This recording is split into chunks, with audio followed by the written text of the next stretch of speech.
everyone. Fantastic to be here. Even better to see such an awesome audience, especially at the last session of the day. My name's Patrycja, and today we are going to explore live Kubernetes hacking together. So get ready for a ride. First, a brief introduction. I've been doing professional software development for over 20 years. Yep, sometimes I do feel like a vintage dinosaur. But hey, who doesn't love a classic? I've always been close to code, and that bond still thrives today. However, almost 2 years ago, I joined the dark side of platform engineering at Form3. And guess what? I absolutely loved it. Today, I'm a lead SRE engineer there. So what do we do at Form3? In short, Form3 is a financial cloud. We provide payment as a platform model for quick and easy integration with various payment schemes via REST API. We are technology-oriented, fully remote, cloud-based, with microservices architecture. We treat our infrastructure as code almost religiously, terraforming everything possible.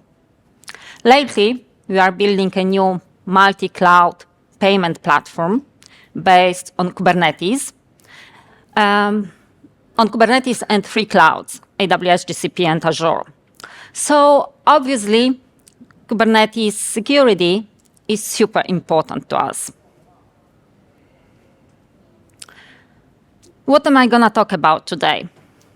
Just a splash of theory in the ocean of practice. The key part of today's talk features 2 demos to hijack your accounts, exploiting various security issues in a Kubernetes application and Kubernetes cluster. But before the fun begins, let's do a quick review of Kubernetes architecture. There's 2 main concepts in Kubernetes: the control plane and worker nodes. The control plane basically manages the entire cluster. We have several components here, like scheduler, control manager, etcd, key value store. But the heart here is an API server.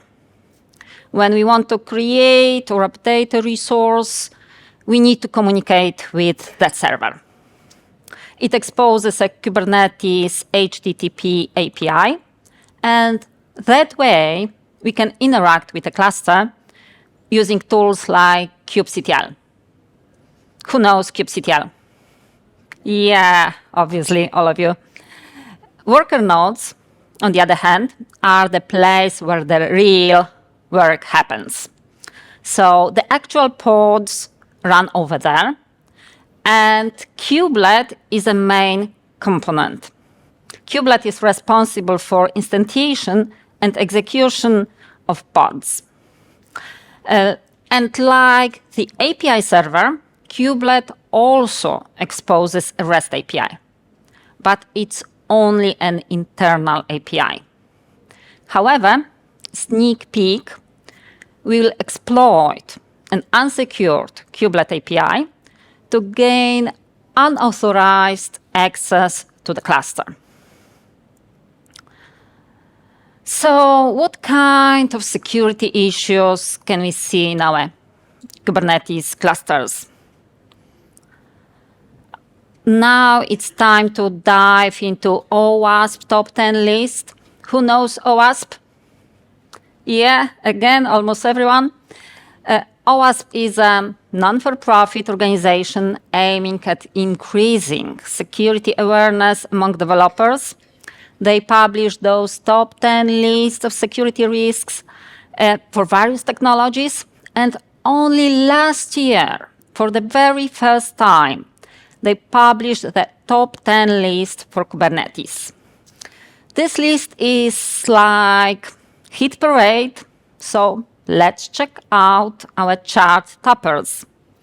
Number 1, insecure workload configurations.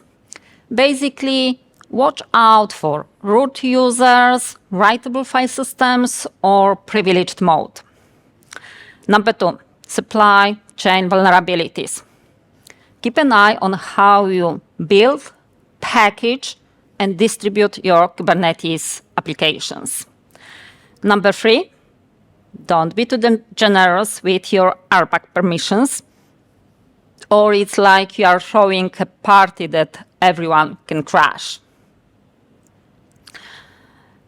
Number 4, centralize your policies, basically to reject any misconfigured Kubernetes resources. Number 5, if you don't watch your logs, you are like a security guard who fell asleep on the job. Number 6, make sure your authentication isn't like a weak bouncer who just lets anyone in. Number 7, Kubernetes has this flat network security model. What does it mean? Basically, it means that every pod can communicate with every other pod, no matter what namespace they reside, and that's by default. So with this flat network security model, it's like having all the doors in your house wide open. So basically, we need to lock them up. Number 8, protect your secrets. As simple as that. However, in practice, it turns out not such simple task, because we need to seal our secret. We need some sort of possibly external solution like Vault to keep our secrets safe. We are not allowed to mount automatically all those secrets. So a lot of things to take into account. Number 9, secure your cluster components. So you need to take care of all those components you've seen on the previous slide. And you need to provide secure configuration. And as it turns out, sometimes defaults are not the most secure ones. So secure your cluster components, or otherwise you will end up with a messy Kubernetes jumble. And last but not least, number 10, keep your Kubernetes components as well as your applications up to date, or you might end up with a bunch of uninvited guests in your cluster. So now let's move on to the practical side. This will be like a one-on-one course in Kubernetes hacking, but hopefully you'll get a sense of danger and you'll see how a series of simple misconfigurations can lead to a compromise of the entire system. Here, I will need your help. I have this vulnerable application prepared. The link's available in the slide. That's https://devox.yonlabs.com. The link is also available in my Twitter account, yonlabs, and also you have a QR code here. So please register a new account, log in, and wait to be hacked. My objective here is to hijack your accounts and learn your secrets. So let the fun begin. First of all, you can see this vulnerable application. Once you register and log in, you can see your profile and your secrets. You can update your secrets. You can see active users. So at the moment, those two users are only my users, which I registered beforehand. So you can go to my Twitter account and you see the links available here, and I wait for more accounts to be registered. Thank you. So once we have some more accounts registered, let me do some hacking then. So I'll be doing hacking from my evil server. That's AWS EC2 instance from which I will do all the hacking today. And the first thing which usually a hacker does is like some sort of reconnaissance. So here, usually they use like Nmap or Netcat or any other scanning tool for port scanning or something like that. But here we are targeting Kubernetes. So let's use a specialized tool that's kubectl. kubectl is a tool similar as kubectl. So basically it provides it's like a wrapper around kubelet API. So here we are interested in scanning. That's the first step usually. And let's do some scanning. I will scan only quite small CIDR range. Why small? Because we don't have so much time to wait for the results.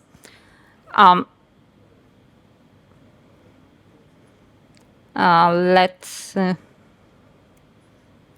me see.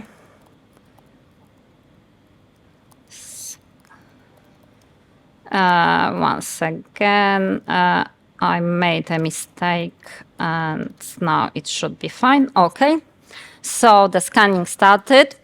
Basically, this evil instance is the same, in the same subnet as our target Kubernetes cluster. So it's a private subnet in AWS. Why private? Because I don't want any other hackers to hack it. So only myself have access to it. So we've already have some result. It was a surprise. I didn't expect this one. So we have a open kubelet API available in the subnet. So let's try to curl it and see what's going on here. So 404 page not found. Why? Because there is no endpoint listening on the main path. So let's try pods. Okay, we see, but this is like quite a mess. Let's do JQ to have more reasonable output. So here, basically, this endpoint displays all the pods running in a given worker node. However, we still don't have a nice output, so let's only display the names of the pods here. Okay, so we see that we have quite a few pods available, and some of them refer to like demo server, demo web. That's most likely our application. So what can we do next? Let's take a look at kubectl scan options. And we see two interesting commands here. We have RCE that scans for nodes with open kubelet API and scans for pods with basically remote command execution. So it gives us a list of all the pods running on a given node where we can execute some commands. And also another interesting subcommand here for scan is scanning for all the tokens in a given node. So that would be also very useful, but let's give a try the first one, RCE, remote command execution. So let's scan for RCE, and the server is the one we found before with Open Kubelet API. And surprise, surprise, we have some results here. So basically, let's take a look which pods allow for command execution, remote command execution. We see that our demo pods allow for it. We have Hello application that also allows for it. But also take a look, we have Calico. Calico is a CNI plugin, and that's like a default installation of the CNI plugin, and it also allows for remote code execution. So you see that how careful we need to be installing anything in our clusters, because sometimes the defaults are not secure. But let's focus on our example and our demo application. So let's try to execute something inside our demo server pod. So let's just try to execute who am I inside this demo server pod. It resides in a backend namespace. The container is demo, and our server, the same server as we found before. Okay, we are root here. So what else can we do? Now, when we know that we have this remote command execution available, the usual trick for hackers is to establish a reverse shell. What is a reverse shell? Basically, when a client wants to connect to a remote server, for example, via SSH, it runs SSH. He or she needs to provide credentials and basically get access and shell in the remote server. So reverse shell is the other way around. So basically, instead of a client connecting to a remote server connects to a client. This way we can bypass this authentication step. In order to establish a reverse shell, I need another session on my evil server. And basically, the typical tool used for establishing reverse shell is netcat, nc command. So when a remote server connects to a client, so there must be some process listening on the client side. So basically, we need to start nc in a listening mode. We are listening on this 4444 port. And now, once we have this one listening, we can run nc command connecting to our evil server on this port 4444 and executing shell. So basically, this way we will establish a reverse shell from inside our pod to our evil server. Oh, you see that the connection has been received. And here we have like almost a regular shell. Why almost? Because it's not like a fully interactive shell. It has some problems with streams and standard output, standard input, especially for errors. It doesn't provide like any auto-completion, any history. However, we can do with this one. Also, there is some ways to pimp our shell up and get like a fully interactive shell, but that's sometimes quite time-consuming, so we will do with this one. So again, once we are inside, we do some sort of reconnaissance. We see what's going on here. Usually, who am I? I'm root, as we know. That's perfect. Let's see mounts, because once we see some mounts and, for example, some mounts from inside our host, like if this pod would were to run in a privileged mode, we could just compromise the entire node. Unfortunately, this pod doesn't run in a privileged mode, so let's do more. So let's see, for example, what's going on inside, what processes, if any, listen inside. Okay, we have some process listening on port 9090. So it would be good to see the traffic, so to sniff traffic. Let me see if we have TCP dump installed. I'm doing this redirect because of the problems I mentioned before with standard error stream. So just to redirect it to regular output, because otherwise I wouldn't see it. So we don't have TCP dump installed, but we are root. And let's see if this is like a writable file system. So let's test write.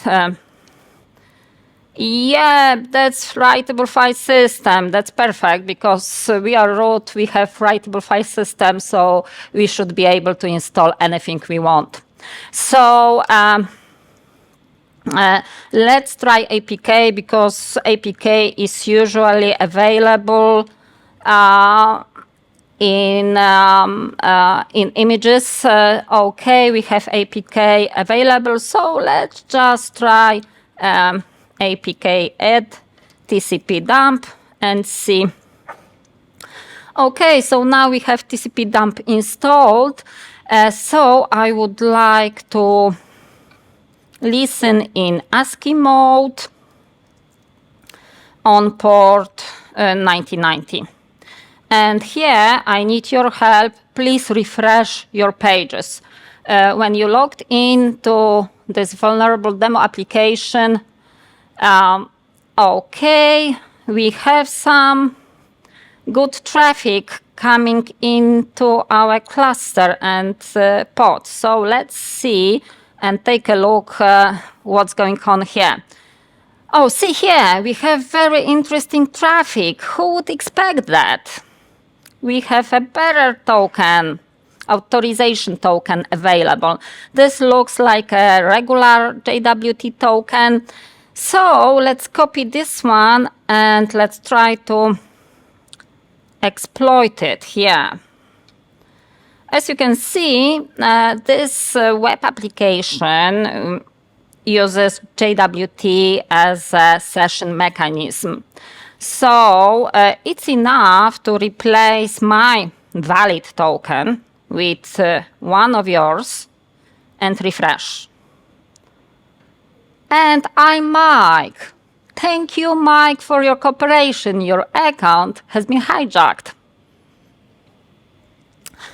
So that's it for the first demo. And let's see what happened here. What problems did we see during our demo? The main problem, obviously, was an open kubelet API. If we take a look at Kubernetes documentation, official documentation, we see that those are the defaults. So basically, anonymous auth parameter by default is true. So it means that anonymous authentication is enabled. And another important parameter for our kubelet is authorization mode. And by default is always allow. So basically those are the defaults of our kubelet installation. And that means that anyone can connect to our kubelet API. Fortunately, usually we use like managed Kubernetes clusters in cloud like EKS, AKS, GKE, and those have sensible defaults and they don't have like open kubelet API. Also, when you use like proven installation method like kube ADM, you also have like good defaults, at least secure defaults. So still, Kubernetes could do better with secure defaults in like plain installation as well.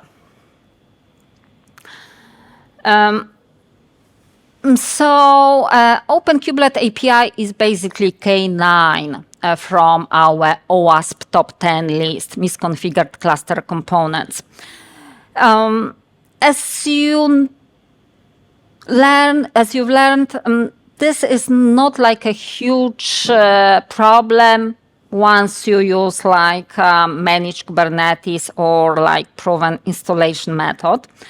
However, when it comes to, for example, to writable file system, running as root, those are like big deals. And those are on us developers usually.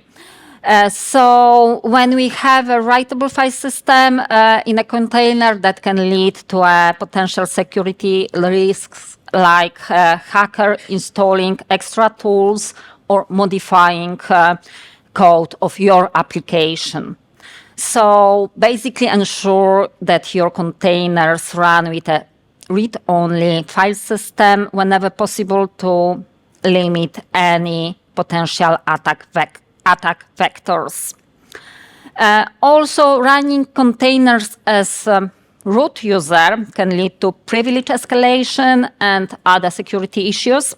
So always use the least privileged user.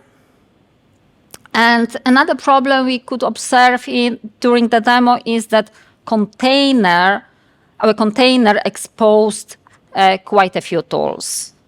So by default, reverse shell was possible, so that's another problem. Usually we should use like distro-less images just to limit potential attack surface.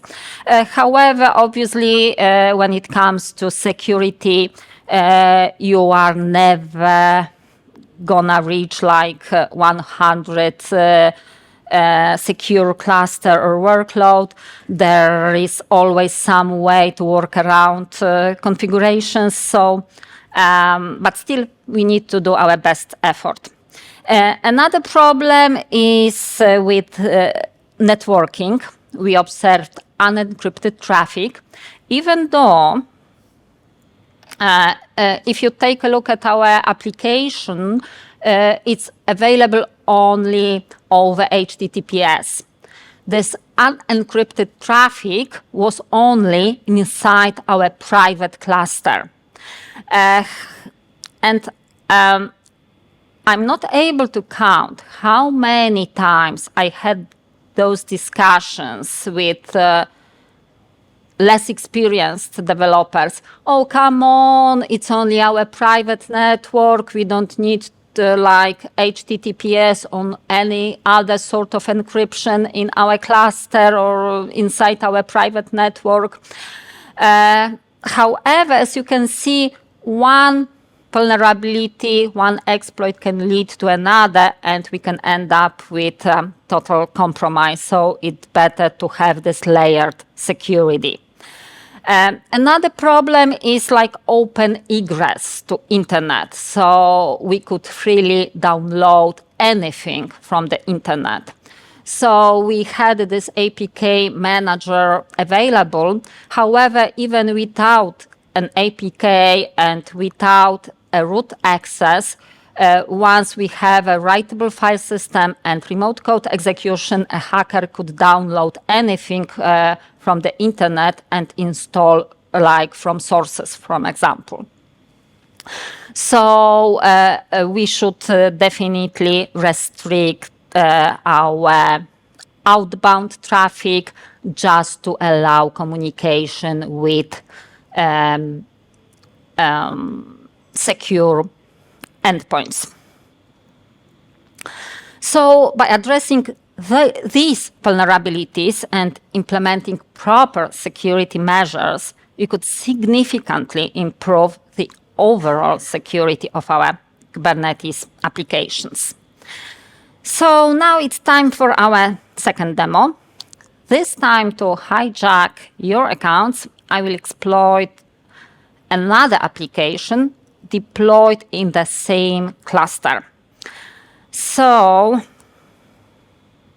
let me switch to this second application. So this is basically a simple hello application. When you type something, it responds hello something. And unfortunately, this application, it has like remote code execution vulnerability inside. So here you see that together with whoamite, it responds www data. So this suggests that underneath there is like Apache server, Apache HTTPD server running, because that's a default user for this server. So we know that we have this RCE available. So again, it's like being one trick pony. Again, let's try to establish a reverse shell. So to establish a reverse shell, we are again in our evil cluster. We are listening on port 444, and let's try to establish this reverse shell. And here I'm lost which IP is actually my evil server. Let's yeah, that's this one. Let's try it out. Okay, and we have like connection received. So this way, via this vulnerable hello application, we were able to get access and get insight to the pod running this application. So again, some reconnaissance. We are root, what mounts are available. Here you see that this is like deployed in privileged mode. If we were root, it would be very easy to get access to our Kubernetes host and take over the entire node. But we are not, so let's look for other ways. Other way is like scanning, port scanning. Let's do some port scanning. And again, to avoid the scan of the entire subnet, I have this targeted scanning of a given IP. And let's see what's open here. We have this 6379 port open. It suggests Redis. That's a default Redis port. And we see that, yes, actually that's like a demo Redis cluster, demo Redis domain name. So yeah, that's Redis. With Redis, Redis doesn't use like regular REST-based API. It's like a dedicated protocol, RESP. Redis realization protocol. Why? Because with Redis or any other storage system, distributed storage system, we have this replication, and it's rather resource consuming. So to save resources,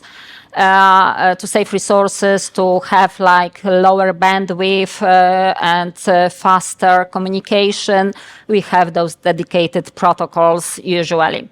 So let's try to some sort of echo command, ping command for our Redis server.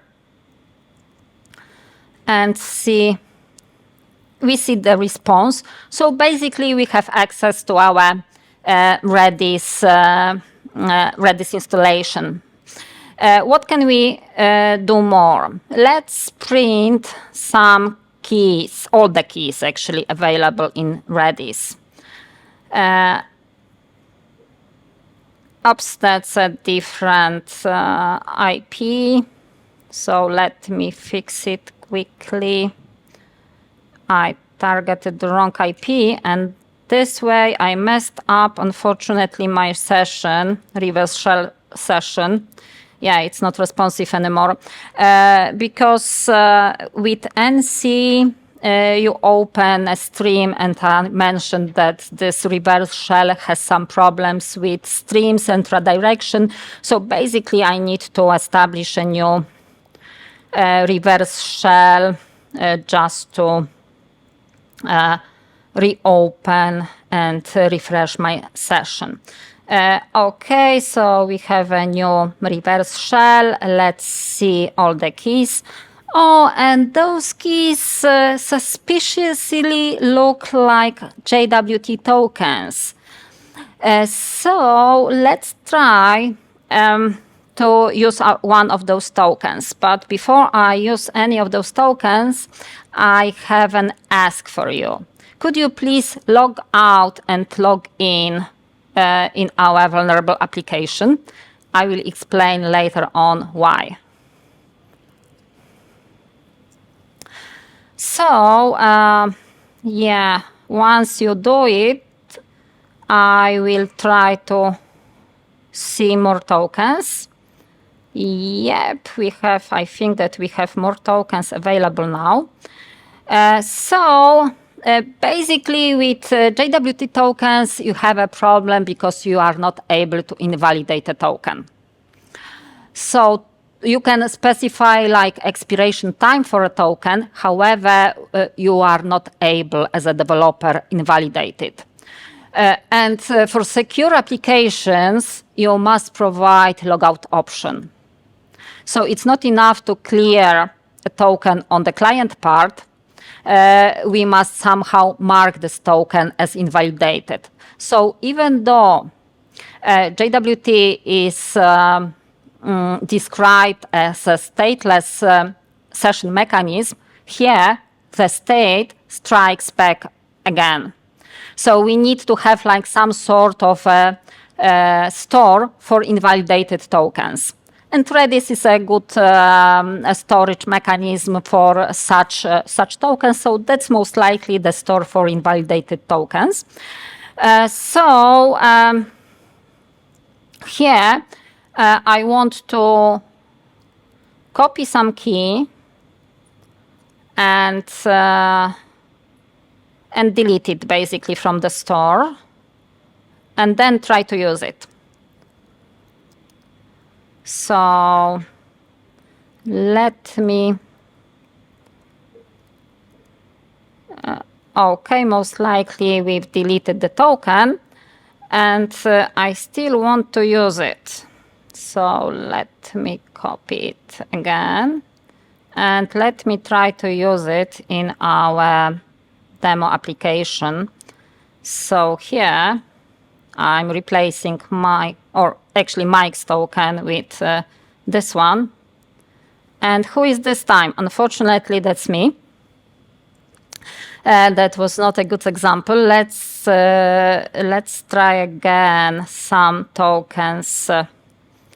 Let me see the tokens once again, because unfortunately I tested my application many times before the demo time. You know, with live demo, you never know what could happen.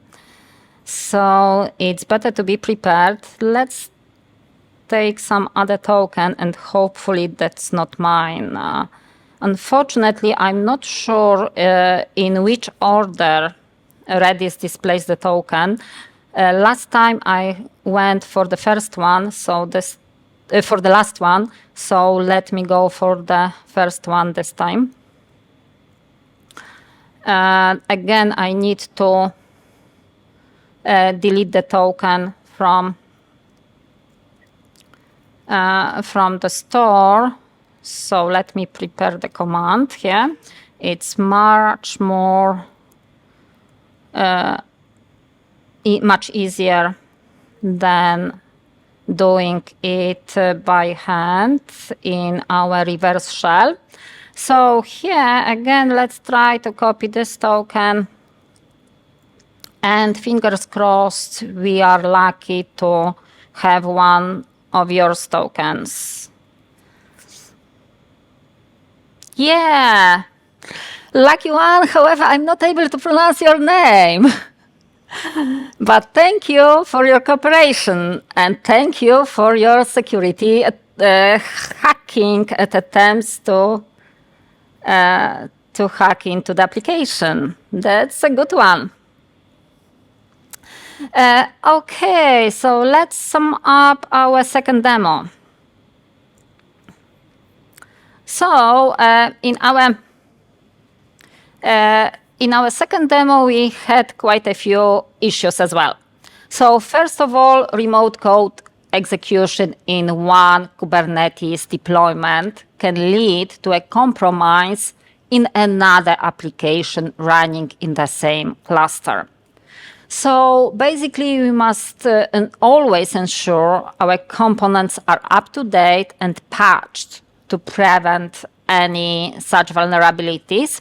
Any other options are like have this multi-cluster deployment, so you have your workloads segregated based on sensitivity and sensitive deployments deployed in one cluster while other deployments installed in another cluster. So that's another approach as well.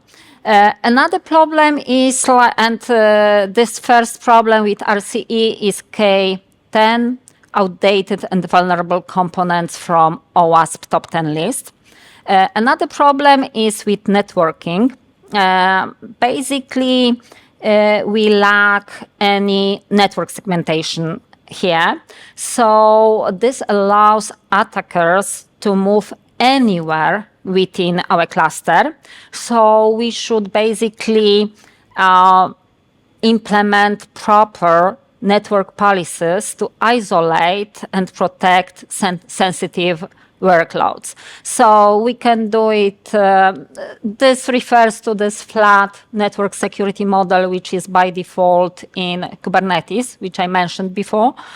And the solution here is to use like Kubernetes network policies or more advanced network policies provided by some CNI plugins, for example, Cilium or Calico or any others. Usually they provide more advanced way of implementing network segmentation.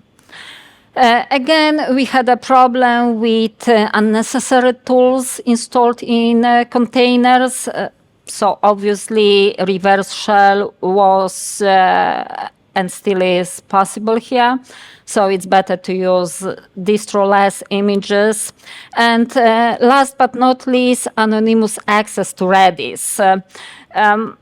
So basically, we should avoid any defaults and we should always provide some sort of authentication mechanism to our data stores or any workloads installed in our clusters. So it doesn't apply only to Redis, it applies to any data store, any database you have installed or any other workload with some sort of publicly available interface. So always implement proper authentication and access controls to protect your workloads.